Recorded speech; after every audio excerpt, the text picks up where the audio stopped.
The smell of fresh palm wine filled the evening air, as Daniel sat alone under the great Iroko tree, carving a wooden mask with hands that had created beauty for 50 years. His fingers, though weathered by time, moved with the precision of a master craftsman. But tonight, those same hands trembled, not from age, not from exhaustion, from a truth so terrible that it had shattered his world into 1,000 pieces. His favorite daughter was dead, and his wife had killed her. But let us go back to where it all began, to understand how love turned to poison, and how a family compound became a graveyard of dreams. Daniel and Grace had been married for 45 years. In the early days, their love had been the talk of their village in the lush lands of the South. He was a gifted artisan, known throughout the region for his intricate wood carvings and beautiful crafts. She was the daughter of a wealthy trader, beautiful and ambitious. Together they built a large compound where their family would grow and prosper. They had 6 children, 5 daughters and 1 son. Mary was the eldest, followed by Ruth, then Joy, then Samuel, their only son, then Esther, and finally the youngest, Mercy. The compound buzzed with life and laughter in those early years. The children played under the mango trees while Daniel worked in his workshop, and Grace managed the household with an iron fist, wrapped in velvet. But something dark lived beneath the surface of Grace's smile. As the years passed, Daniel began to notice things, small things at first. The way Grace spoke to the neighbors with honey in her mouth, but venom in her eyes. The way she visited the native doctor at the edge of town when she thought no one was watching. The way chickens would die mysteriously whenever she had a disagreement with someone. He tried to ignore it. He told himself he was imagining things. But then came the day that changed everything. It was Joy, their 3rd daughter, who opened his eyes completely. Joy was different from her sisters.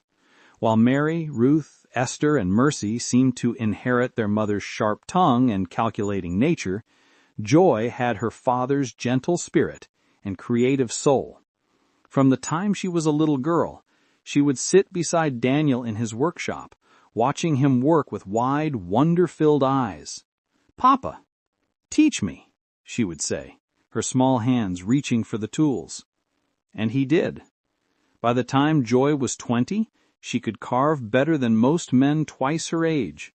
By 30, she had her own shop in town, and Daniel's wealthy friends and clients began to request her work specifically. Her pieces were not just crafts. They were art. Each carving told a story. Each mask seemed to hold a living spirit. She poured her soul into every piece, and people could feel it. Daniel's heart swelled with pride. He introduced her to everyone who mattered in the trade. He taught her the secrets passed down through generations. He showed her which wood to use for which purpose, how to read the grain, how to let the spirit of the tree guide her hands. Joy became his legacy. And Grace hated her for it. It started subtly, a comment here and there about how Joy spent too much time with her father, how she thought she was better than everyone else, how she was probably the reason Daniel no longer looked at Grace the way he used to. But the real poison began when Daniel discovered what his wife had done. It was a Tuesday afternoon when he came home early from a meeting with a client. He walked toward the kitchen to get some water when he heard voices. Grace was speaking to someone, and her tone made him pause. He peered through the window. Grace stood with a small calabash in her hands, speaking words in a language he did not recognize. Before her on the ground was a crude figure made of clay, and she was piercing it with thorns while calling the name of Chief Okon, a man who had recently spoken against her in a community meeting. Daniel's blood ran cold. 3 days later, Chief Ocon fell mysteriously ill. Within a week, he was dead. That night, Daniel confronted his wife. The argument shook the compound. He accused her of using dark powers. She denied it at first, then laughed in his face, admitting she had ways of dealing with those who crossed her. "You think you are powerful because you carve wood? I have power you cannot imagine. Power that keeps this family safe, power that keeps you relevant." "I want nothing to do with such power," Daniel said, his voice shaking with rage and grief. "You will regret this, old man." From that day forward, Daniel cooked his own meals. He moved into a small room in his workshop. The compound that had once been filled with unity became divided. And Grace, poisoned by rejection and pride, began to turn the children against her father. It was easy with most of them. Mary, Ruth, Esther, and Mercy had always been closer to their mother. They saw their father as old-fashioned, too gentle, too forgiving. Grace whispered in their ears every day, "Your father has abandoned us. He cares more about his precious joy than any of you. He gives her all his clients, all his secrets, while you struggle. Is that fair?" One by one, they hardened their hearts against Daniel. They stopped greeting him properly. They spoke to him with barely concealed contempt. Only Joy remained loyal, her love for her father unshakable. "Papa, why do they treat you this way?" Joy would ask, tears in her eyes as she sat with him in the workshop late at night. "Your mother has poisoned their minds, my daughter.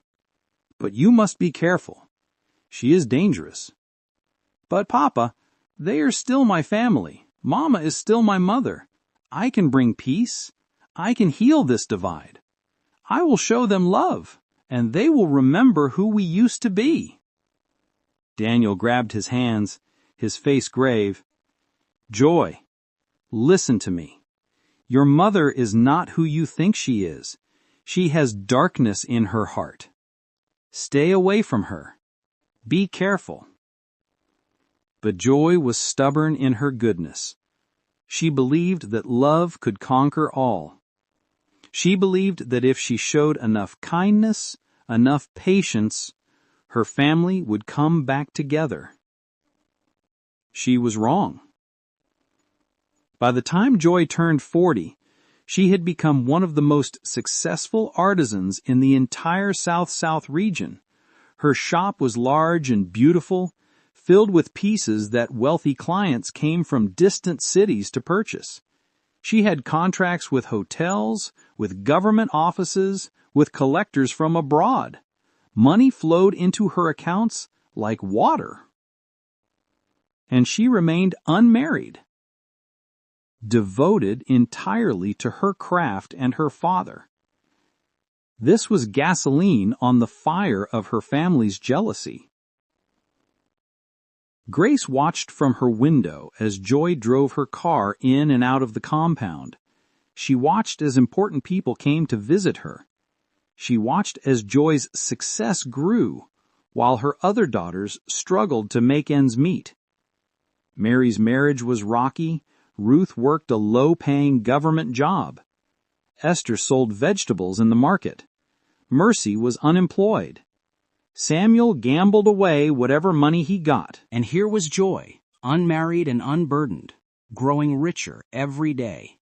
"It is not fair," Grace muttered to her other children during one of their secret meetings.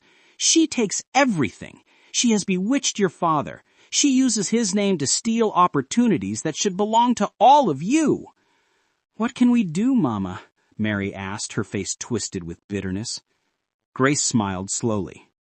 "We take back what is ours." The first attempt was clumsy. They stole the battery from Joy's car one night when she stayed late at her shop. The plan was simple. She would be stranded, alone, in the dark industrial area where her shop was located.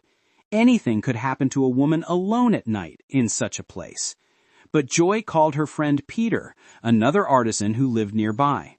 He came and picked her up, took her to his home, and the next morning helped her get a new battery. Grace and her children gathered in the main house that night, their faces dark with disappointment. "She has favor," Ruth hissed. "Nothing touches her." "Then we must be smarter," Grace said coldly. "We must be patient." They tried other things. They spread rumors about her in the trade community. They sabotaged a delivery that was meant for an important client. They even hired thugs to rob her shop. But on that particular night, Joy had decided to sleep at her father's workshop instead. Every plan failed. Months passed. Joy continued to prosper, and the family's hatred grew like a cancer. Then came the opportunity they had been waiting for. Joy secured the biggest contract of her career. An international hotel chain wanted custom pieces for their new luxury resort. The exhibition was scheduled for a Friday afternoon. If it went well, Joy would make millions of naira. It would cement her reputation as one of the finest artisans in the country. The whole compound knew about it. Joy had mentioned it excitedly, hoping her family would be happy for her. Instead, they saw their chance. On Thursday evening, Grace went to Joy's shop. She carried a large pot covered with cloth. Her face was soft, motherly, apologetic. "My daughter," she said, her voice gentle as she entered the shop, "I know there has been trouble between us, between you and your sisters, but you are still my child. Tomorrow is your big day, and I wanted to do something special for you." Joy looked up from the beautiful mask she was polishing. Her eyes filled with tears. "Mama, I made your favorite soup, banga soup with fresh fish, the way you loved it when you were a little girl. I know you will be too busy tomorrow to eat properly, so I brought it tonight. Please eat and be strong for your presentation." Joy's heart melted. This was what she had prayed for. This was the breakthrough she had hoped for. Her mother was finally reaching out. "Oh, Mama," she whispered, standing to embrace Grace. Thank you so much." Grace hugged her back, and over Joy's shoulder, her eyes were as cold as death. She served the soup herself, watching as Joy ate with gratitude and happiness, talking excitedly about the exhibition, about how this could change everything, about how maybe now the family could truly come together. Grace nodded and smiled and made all the right sounds. And inside the delicious soup, mixed perfectly with the spices and palm oil, was enough poison to kill 3 men. Joy woke up Friday morning feeling strange. Her stomach was unsettled, but she attributed it to nerves. Today was the biggest day of her career. She got dressed in her finest traditional attire, loaded her pieces carefully into her van, and headed to the exhibition center in the city. The event was magnificent. Business people and art collectors from across the country and beyond filled the elegant hall. Joy's booth was stunning, displaying her finest work. People gathered around, admiring, asking questions, making offers. And then, in the middle of negotiating with a wealthy collector from Lagos, Joy felt it. A sharp, twisting pain in her stomach. Then another. The room began to spin. Sweat broke out on her forehead. "Are you all right?" the collector asked, concerned. Joy tried to answer, but suddenly she was vomiting. People screamed and scattered. Joy collapsed to the floor, her body convulsing, foam forming at the corners of her mouth. Someone called for an ambulance. Within minutes, Joy was rushed to the hospital, unconscious and dying. Grace received the call. Her face showed perfect concern, perfect shock. She immediately alerted Mary, Ruth, Esther, Mercy, and Samuel. "Your sister has collapsed. We must go to the hospital immediately." Notably, she did not tell Daniel. At the hospital, the doctors worked frantically to stabilize Joy. They pumped her stomach, administered antidotes, fought to keep her heart beating. By God's grace, she survived the critical first hours. When Joy regained consciousness, weak and confused, her family surrounded her bed. but their faces held no relief, no joy, only calculation. "What happened?" Joy whispered. "Food poisoning, the doctors say. Something you ate was contaminated. But don't worry, we are here. We will take care of everything." Joy was too weak to argue. She watched through heavy-lidded eyes as her mother took her handbag, claiming she needed her ATM card to pay for medications and hospital bills. "Your phone too, dear. You need to rest. We will handle all the calls." And just like that, Joy was cut off from the world, cut off from her father, cut off from her friends, helpless in a hospital bed surrounded by the very people who wanted her dead. Over the next 2 days, Grace and her children made multiple withdrawals from Joy's accounts. They transferred money to their own accounts. They called Joy's clients and canceled orders, claiming she was retiring from the business due to health issues. They went to her shop and took inventory of everything valuable. And when Joy began to recover, showing signs that she would survive, they made a decision. "We cannot let her live this hospital alive," Grace said quietly to her children in the hospital corridor. "She will tell her father everything. She will report us. We must finish what we started." On the 3rd day, while Joy was sleeping, they signed her out of the hospital against medical advice. They told the doctors they were taking her to a specialist in another state. They bundled her, weak and confused, into a car. But they did not take her to another hospital. They took her to a remote town 3 hours away, to a dingy room in a cheap lodge where no one would ask questions. They stopped giving her the medications the doctors had prescribed. They fed her just enough to keep her conscious, but not enough to help her heal. And they watched. Joy knew. In her lucid moments, she understood what was happening. She begged her mother, begged her sisters and brother. "Please," she whispered, her voice barely audible. "Why are you doing this? I love you. I only wanted us to be a family." But their hearts had turned to stone. For 6 days, Joy suffered in that room. Her body, already weakened by poison, could not fight without proper treatment. Slowly, painfully, her life slipped away. On the 7th day, Joy died. She was alone in that room when it happened. Her family had stepped out to buy food. When they returned and found her lifeless body, Grace showed no tears. "It is finished," she said simply. Only then did they call Daniel. The old man answered his phone, happy to hear from his daughter after days of silence. But it was not Joy's voice on the line. It was Mary. "Papa, you need to come to the city. There has been an accident." "What accident? Where is Joy?" A pause. "Papa, Joy is dead." The phone fell from Daniel's hands. By the time he arrived at the lodge, his daughter's body had already been moved to the mortuary. He stumbled into the room where she had died and fell to his knees. The smell of death still lingered in the air. Daniel wept like he had never wept before. He wept for his daughter's wasted life, for her goodness that had been repaid with evil, for the family that had become a den of vipers. At the funeral, held in the compound where Joy had grown up, Daniel stood before the gathering and spoke with a voice like thunder.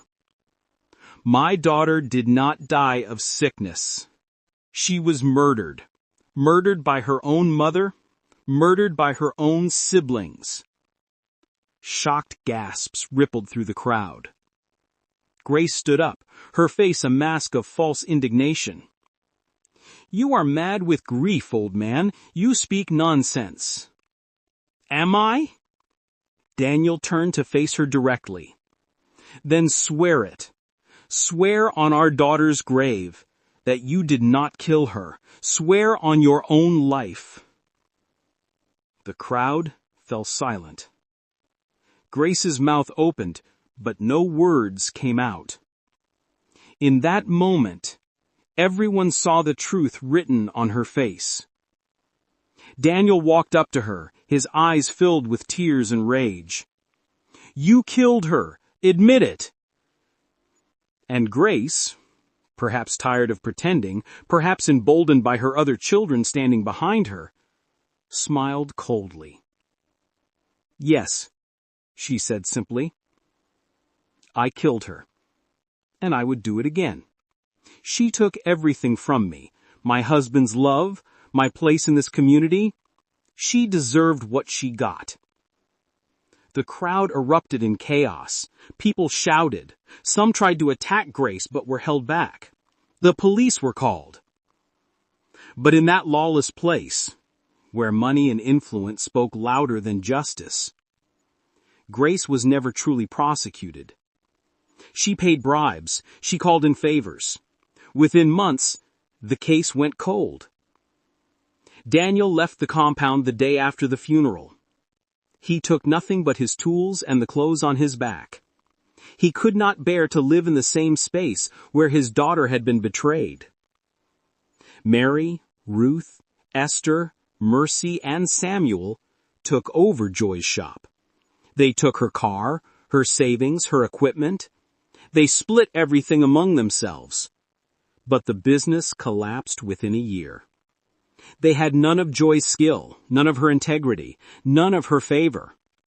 Clients left. Debts piled up. The shop closed. The money they had stolen was gone within 2 years, wasted on frivolous things, gambling, and bad investments. Meanwhile, Daniel lived in a small room he rented near his old workshop. He continued to carve, but the joy had gone out of it. Every piece reminded him of Joy, of the hours they had spent together, of the dreams they had shared. He became thinner, quieter, more like a ghost than a man. 3 years after Joy's death, Daniel's health began to fail. His hands, those masterful hands that had created so much beauty, could no longer hold the tools steady. His heart, broken beyond repair, simply gave up. On a rainy Tuesday morning, the same day of the week that Joy had been poisoned, Daniel died in his sleep. Some say he died of a broken heart. Others say he died of grief. But those who knew him best understood the truth. He died because he could not live in a world without his beloved daughter. Years later, Grace still lives in the family compound, now old and decrepit. Her other children have scattered, struggling through life, none of them prosperous, all of them bearing the weight of what they did. The compound that was once full of life and laughter is now silent, haunted by memories of betrayal and death. People in the community no longer speak to Grace. They cross the street when they see her coming. Children are warned to stay away from the compound where the woman who killed her own daughter lives. Sometimes, late at night, neighbors say they hear crying coming from the compound. The sound of a young woman weeping, calling for her mother, for her father, for the family that destroyed her. And in the center of town, in a small museum dedicated to local artisans, Joy's final pieces are displayed. Beautiful masks and carvings that tourists come from far away to admire. Her work has become legendary, worth far more in death than it was in life. But Joy is not there to see it. She is gone, destroyed by the very people who should have protected her. A victim of jealousy, greed, and a mother's poisoned heart. The moral. This story teaches us bitter but necessary truths. First, that blood relation does not guarantee love, and that sometimes our greatest enemies wear familiar faces. Second, that jealousy is a poison that destroys not only its target, but also those who harbor it in their hearts. Grace and her children gained nothing from their evil. They destroyed Joy, lost Daniel, and cursed their own futures.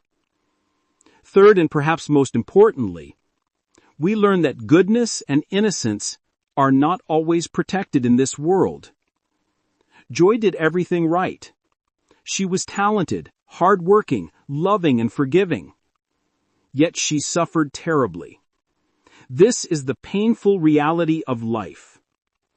Evil sometimes wins, in the short term. But there is a deeper truth here too. Though Joy's life was cut short, her legacy lives on. Her art touches people. Her story warns others. Her father's love for her was real and pure, worth more than all the money her family stole. And those who killed her live in poverty of spirit if not of pocket, haunted by their deeds, isolated from community, carrying the weight of their sin like chains. We must protect the innocent. We must speak up against wickedness, even in our own families. We must value people over possessions, and love over envy. And we must remember that no evil deed, no matter how carefully planned, no matter how temporarily successful, goes unpunished forever. The judgment may be delayed, but it will come. This is the story of Joy. May her memory be a blessing, and may her tragedy teach us to build families based on love, not on jealousy and greed. May we never be like Grace, who valued pride more than her own child's life. And may we always remember that the hands that create beauty are more valuable than the hands that destroy, no matter how the world may judge success.